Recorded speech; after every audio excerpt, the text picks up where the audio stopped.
Noches Stephen F. Austin State University is gradually restarting systems and programs 1 week after a cyber attack forced the university to shut down their network. Tonight, KLTV7's Mariela Gonzalez has the latest. We want to be thorough about inspecting those things, and then of course it just takes time to restore things from backup as well.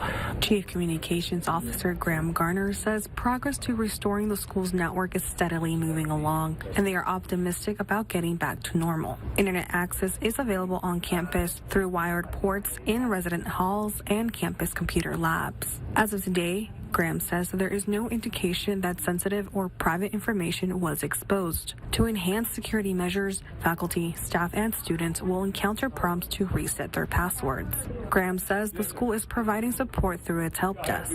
Staff is working side by side with those that need help resetting passwords and setting two-factor authentication for all school-related accounts. Naya Black is a senior taking summer classes and working part-time on campus. Black says the first few days were hard getting in communication with professors and managers, but they were pretty lenient and very supportive about the situation. Black came to the help desk and was able to download and sign into the school's phone applications. I was able to just sign into D2L and look at what my professors have posted, so hopefully it continues to stay that way.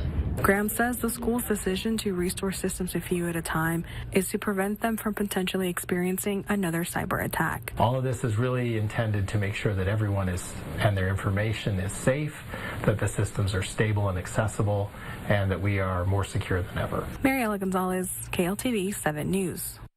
And for now, the school's email server is available for students on campus, while the faculty and staff email remains inaccessible.